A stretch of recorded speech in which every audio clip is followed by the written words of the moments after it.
अस्सलामुअलैकुम। साबिक़ वज़ीर आज़म Imran Khan general retired क़मर जावेद बाजवा से अपनी हुकूमत जाने के बाद 2 बार मिले। इन मुलाकातों की तफसील अब जनरल बाजवा ख़ुद बता रहे हैं।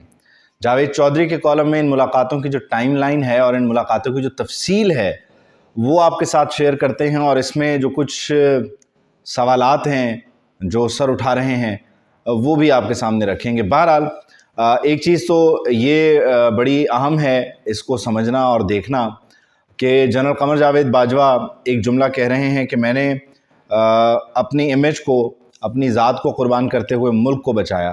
तो आप अंदाज़ा लगाइए कि किस तरह की सूरत हाल थी और किस तरह से जनरल क़मर जावेद बाजवा ने फ़ैसले किए और वो क्या फ़ैसले थे। बहरहाल वो सबके सामने हैं, लेकिन बहुत सारे जो तासुरात हैं या सवालात हैं उनके जवाब भी जनरल क़मर जावेद बाजवा इनडायरेक्टली देते हुए नज़र आ रहे हैं। जनरल क़मर जावेद बाजवा ये कहते हैं कि पीटीआई वाले मुल्क के लिए ख़तरनाक हैं।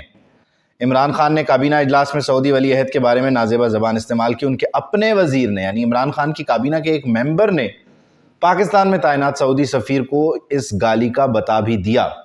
ये मामला क्या है ज़रा ये आप समझ लीजिए पहले, इससे पहले कि हम आगे चले जाएँ। आपको याद होगा कि एक कॉन्फ्रेंस होने जा रही थी जिसमें शिरकत के लिए तुर्की, ईरान और ये जो ब्लॉक था, नया इस्लामी ब्लॉक, जो कॉन्फ्रेंस थी उसमें शिरकत के लिए इमरान खान साहब तैयार बैठे थे, और फिर अचानक इस कॉन्फ्रेंस में जो पाकिस्तान की शिरकत थी वो रुक गई, वज़ीर आज़म नहीं गए। ये रुकवाई किसने थी? ये बिरादर मुल्क, दोस्त मुल्क सऊदी अरब ने रुकवाई थी। तो खान साहब ने जो ये मुलाकात या अपनी कॉन्फ्रेंस में शिरकत थी उस पर बड़े गुस्से में थे, सीखपा थे, आग बगूला थे। तो ऐसे में कैबिनेट की मीटिंग हो रही थी रूटीन की, तो खान साहब ने उस मीटिंग में ये इस कॉन्फ्रेंस में शिरकत ना करने और बाकी मामलात को देखते हुए बातचीत शुरू की। तो सऊदी सफ़ीर, सऊदी वली अहद मोहम्मद बिन सलमान का जिक्र आया, और मोहम्मद बिन सलमान का जिक्र करते हुए उन्होंने उन्हें पंजाबी में एक मोटी सी गाली दे दी।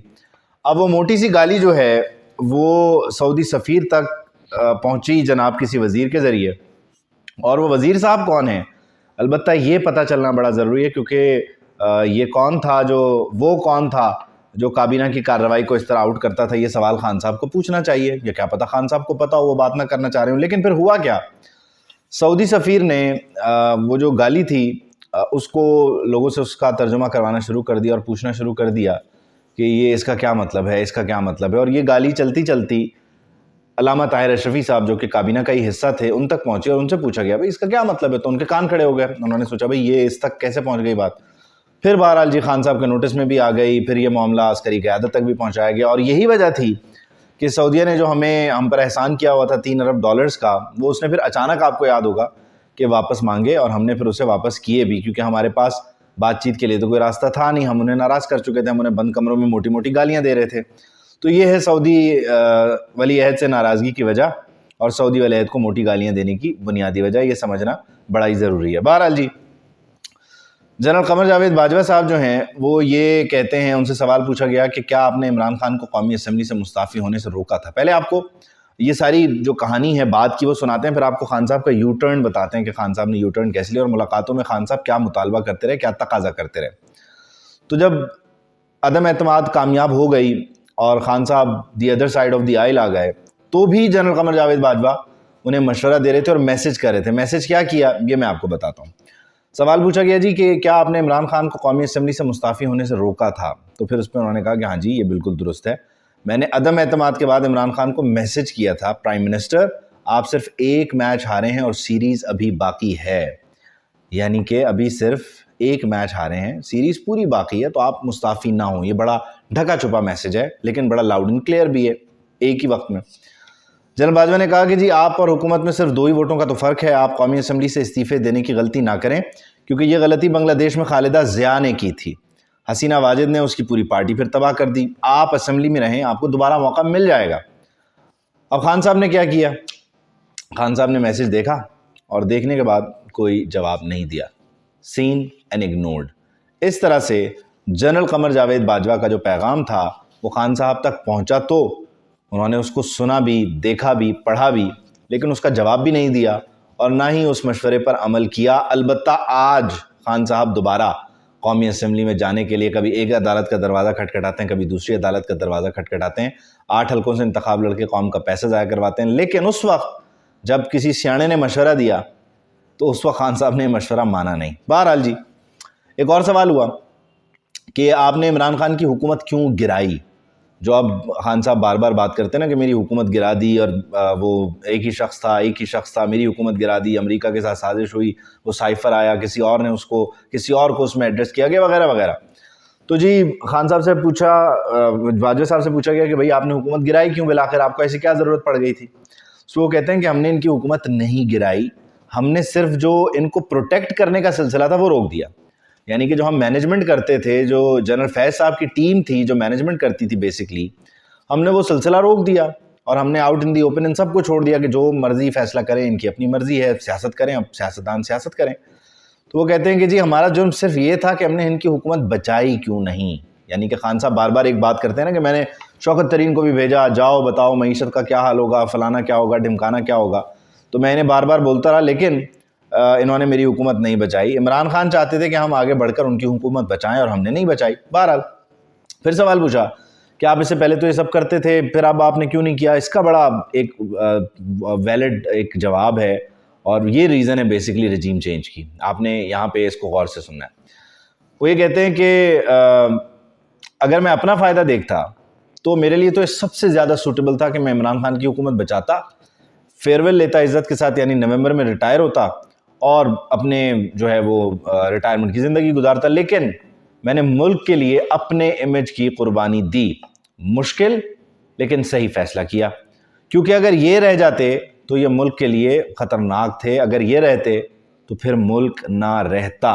ये दो टोक अल्फाज हैं उस वक्त के army chief general Qamar Javed Bajwa के इमरान खान से मुताल्लिक। ये इतना बड़ा थ्रेट थे इसलिए कि ये बंद कमरों में जो सऊदी वली अहद हैं उन्हें गालियां दे रहे हैं, तोशा खाने से तहफ़ बेच रहे हैं, अपने दोस्तों को नाराज़ कर रहे हैं। वो दोस्त जो डिपॉजिट्स करवाते हैं, आपके जो रिजर्व्स गिर रहे होते हैं, उनको सहारा देते हैं, उनको इन्होंने इस तरह से नाराज़ किया। तो ये आइसोलेशन में लेके जा रहे थे पाकिस्तान को।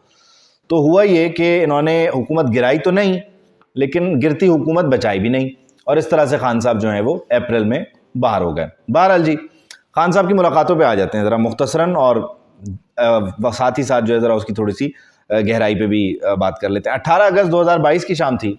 सदर आरिफ अलवी की साहबजादी ने रात 8 बजे अपनी चंद सहेलियों को खाने पर ऐवान सदर बुला रखा था, लेकिन फिर 7:15 बजे एक फ़ोन आया और सदर प्राइवेट कार में सिर्फ मिलिट्री सेक्रेटरी के साथ ऐवान सदर से निकल गए। सदर मुमलिकत के साथ प्रोटोकॉल और सिक्योरिटी की कोई गाड़ी नहीं थी। उस रात army chief general Qamar Javed Bajwa से तवील तातुल के बाद उनकी पहली मुलाकात हुई। यानी जो सारा रजीम चेंज का मामला था और उस सारे मामले के बाद अब अगस्त में उनकी मुलाकात हो रही है। सदर आरिफ अलवी की ख्वाहिश थी कि आर्मी चीफ इमरान खान से मुलाकात करें ताकि दूरियां ख़त्म हो जाएं। सदर अगली सुबह यानी 19 अगस्त को फैमिली के साथ कराची चले गए, लेकिन फिर उसी दोपहर उन्हें फ़ोन किया गया और ये फौरी तौर पर वापस भी आ गए। आरिफ अलवी नूर खान एयरबेस पर उतरे और उन्हें प्राइवेट कार में प्रोटोकॉल और सिक्योरिटी के बगैर आर्मी चीफ हाउस ले जाया गया और ये रात 1:30 बजे तक फिर वहीं रहे। खाना भी उन्होंने वहीं खाया जनरल कमर जावेद बाजवा के साथ। और अगली सुबह यानी 20 अगस्त को आरिफ अलवी साहब फिर दोबारा कराची चले गए और उन्हें फिर तीसरा फ़ोन कराची में आया और 22 अगस्त की रात 8 बजे ऐवान सदर में इमरान खान और army chief general Qamar Javed Bajwa की मुलाकात हुई। ये मुलाकात इंतहाई खुफिया थी, यानी कि इसमें खाना पहले से टेबल्स पे लगा दिया गया ताकि जो मुलाजमीन आते जाते हैं वो ना आएँ, वो ना देखें कौन आया कौन गया। जो गेट था, लिफ्ट थी और सदर की रिहाइशगाह थी, उसे मुकम्मल तौर पर खाली करवा दिया गया। अब जनाब हुआ ये कि शिबली फराज भी इमरान खान साहब के साथ, जनरल इरफान थे आर्मी चीफ की तरफ से और शिबली फराज भी आए, उनके साथ स्टाफ मेंबर्स हैं। इनको अलग रूम में बिठा दिया गया और इस हॉल में जहाँ पे आरिफ अलवी साहब हैं, आर्मी चीफ साहब हैं और साबिक़ वज़ीर आज़म साहब हैं, यहाँ कोई दूसरी तीसरी शख्सियत नहीं थी। अब ये मुलाकात जनाब कोई 45 मिनट तक जारी रही और ये बुरी तरह से नाकाम हुई। वो किस तरह, ये आपके सामने बयान करते हैं जी। जनरल बाजवा ने तो सबसे पहले पूछा कि आप मुझे मीर जाफ़र मीर सादिक कहते हैं, तो आप मुझसे मिलने क्यों आए हैं, मुझसे मिलना क्यों चाहते थे।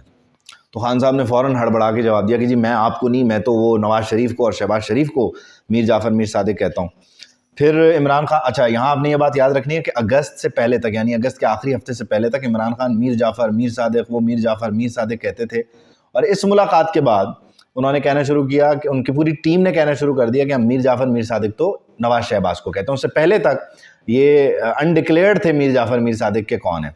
तो बहरहाल खान साहब ने यहाँ इस मुलाकात में ये भी यू टर्न लिया और उसके बाद एक मुतालबा कर दिया, अनोखी फरमाइश कर दी, अनोखा लाडला खेलन को मांगे चांद। कहा जी MQM को आप वापस बुला लें और इससे होगा कि हुकूमत अपने वोट खो देगी, तो उसके बाद जनाब हम जो है वो दोबारा पोजीशन में आ जाएंगे। तो कमर जावेद बाजवा साहब ने कहा कि मैं MQM को निकालने वाला होता कौन हूँ, और फ़र्ज़ करें अगर MQM निकल भी जाए तो आप तो पार्लियामेंट में है नहीं, आप पार्लियामेंट में नहीं हैं तो फिर आप कैसे ये सारी एक्सरसाइज करेंगे, इसका जो है वो फ़ायदा क्या होगा, इससे तो मुल्क तबाह होगा। मगर इमरान खान का इसरार था कि जी आप हुकूमत तोड़ दें। अब ये जो जमहूरियत, ये इनकलाबी लीडर हैं इस वक्त हमारे खान साहब, ये जनाब बंद कमरों में होने वाली मुलाकातों में, जिसका आज उन्होंने अब एतराफ़ किया है, इससे पहले नहीं कर रहे थे, उसमें ये आर्मी चीफ से कह रहे हैं कि आप मैनेज करके दें। अब तो ये ऑफिस में भी नहीं है, बाहर आके भी फरमाइशें देखें लाडले की कि वो कहते हैं मुझे मैनेज करके दें, MQM बाहर निकाल दें, तो जनाब ये कि ये इलेक्शन पे मजबूर हो जाएंगे और फिर मुल्क में इलेक्शन हो जाएंगे। बहरहाल जनरल बाजवा ने कहा जी इससे तो मुल्क में इंतशार फैलेगा, अनारकी होगी और वगैरह वगैरह। तो इस तरह ये पहली जो मुलाकात थी 22 अगस्त की, ये किसी भी तरह से जो है वो कामयाब ना हो सकी, डेडलॉक आ गया और फिर खान साहब तुर्रे में आए और खाना खाए बगैर इस मुलाकात से चले गए। जनरल बाजवा कुछ देर बैठे, जो अखलाकी पासदारी थी उसको पूरा किया और फिर वो भी बिलाकर चले गए। फिर 3 और 8 सितंबर को ये एक्सरसाइज दोबारा दोहराई गई और सदर एक प्राइवेट कार में ऐवान सदर से निकले और उनकी इस्लामाबाद और रावलपिंडी में 2 मुलाकातें हुई। और फिर इमरान खान की जनरल बाजवा से दूसरी मुलाकात सितंबर में हुई, उसकी तारीख कोई वाज़ेह नहीं है, क्लियर नहीं है, लेकिन अलबत्ता जनरल बाजवा से हर मुलाकात के दौरान सिर्फ एक ही बात करते थे कि आप इमरान खान और मियाँ शहबाज शरीफ को साथ बिठा देंगे। अलवी साहब का बार बार इसरार था कि मियाँ शहबाज शरीफ साहब को और इमरान खान को एक मेज़ पर ले आएँ, ये दोनों मिलकर मसले का हल निकाल सकते हैं। सदर इसके लिए सरतोड़ कोशिश करते रहे लेकिन इमरान खान माने नहीं, और इस तरह से जो 2 मुलाकातें थीं वो दोनों ही मजमूई तौर पर इमरान खान और जनरल कमर जावेद बाजवा की नाकाम रहीं। उसके बाद आपको याद होगा कि वो जो सियासी रहनुमा हैं जैसे कि अयाज सादिक थे, ख्वाजा साद रफ़ीक थे, असद कैसर, परवेज़ खटक, इन लोगों के राब्ते शुरू हो गए, मुलाकातें शुरू हो गई। अब इन लोगों ने मिल के ये फार्मूला तय किया, ये पैटर्न तय हुआ कि दिसंबर में हुकूमत मुस्ताफ़ी हो जाएगी। ये बड़ा इंपॉर्टेंट है, आप देखें ये जो इनकलाबी हैं ना इमरान खान साहब, ये किस तरह के मामला तय कर रहे थे और किस तरह से चीज़ों को लेके चल रहे थे। दिसंबर में हुकूमत मुस्ताफ़ी हो जाएगी, मियाँ नवाज शरीफ के केसेस भी ख़त्म हो जाएंगे। ये कहते हैं कि जी NRO नहीं दूंगा, इन्होंने तय कर लिया था कि केसेस ख़त्म कर देंगे, कोई मसला नहीं है, और वो वापस आ सकते हैं। केयर टेकर सेटअप जो है वो 6 माह के लिए होगा और इलेक्शन जून 2023 में करवा दिए जाएंगे। सिकंदर सुल्तान राजा ही चीफ इलेक्शन कमिश्नर होंगे और जनरल बाजवा इलेक्शन के बाद रिटायर होंगे, यानी उन्हें तकरीबन 8 माह की एक्सटेंशन दे दी जाएगी। ये फार्मूला सबके लिए बड़ा सादा था, बड़ा काबिल कबूल था। इमरान खान को इलेक्शन मिल रहे थे, नवाज शरीफ के केसेस ख़त्म हो रहे थे, इलेक्शन कमीशन की इज्जत बहाल हो रही थी, वगैरह वगैरह वगैरह। अब हुआ ये कि इस दौरान बीच चौराहे हंडिया फूट गई। वो इस तरह कि एक शुजात अजीम साहब हैं जो शहबाज शरीफ साहब के भी, नवाज शरीफ साहब के बड़े करीबी दोस्त हैं और जनरल बाजवा के भी दोस्त हैं, तो उन्होंने अपनी किसी महफिल में इस फार्मूला का जिक्र कर दिया और फिर ये जनाब हर तरफ इसके चर्चे थे, सब ने इस पर बात करना शुरू कर दी। तो ये बात चलते चलते जनरल कमर जावेद बाजवा के कान तक भी पहुंची। तो उन्होंने फिर मलिक अहमद खान को, जो बड़े करीबी हैं, उनके फैमिली टर्म्स हैं जनरल बाजवा से, उन्हें फ़ोन किया और कहा कि मलिक मोहम्मद अहमद, मैं एक्सटेंशन नहीं लेना चाहता, मैं इस फार्मूले का हिस्सा नहीं हूँ, मैं 29 नवंबर को रिटायर हो जाऊँगा, जो कि वो हो भी गए।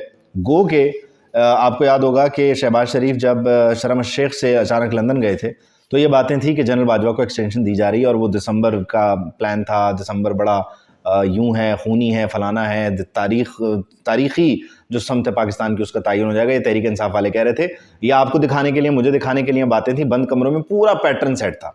बहरहाल जी जनरल बाजवा पीछे हट गए, उन्होंने बोला कि मैं कोई एक्सटेंशन नहीं ले रहा 8 माह की और मैं इस फार्मूले का हिस्सा नहीं हूँ। तो जब इतना बड़ा फरीक, इतना बड़ा जामिनी पीछे हट गया तो ये पूरा फार्मूला ही धड़ाम से गिर गया। नवाज शरीफ साहब ने भी ये कहा कि मैं अपनी इज्जत बहाल करवाना चाहता हूँ, मैं इस तरह से किसी फार्मूले के ज़रिए वापस आना नहीं चाहता, केसेस ख़त्म नहीं करवाना चाहता। और दूसरा PTI के भी कुछ लोगों ने, जिनकी कमर जावेद बाजवा साहब तक रसाई थी, एक्सेस था इस बुरे वक्त में भी, उन्होंने भी ये मशवरा दिया कि बाजवा साहब आप ऐसे ही चलते फिरते जो है अपने गले में जो है वो हार डाल रहे हैं फूलों का, आपको लोग बोलेंगे आपने NRO दिया वगैरह वगैरह, आप ये ना करें।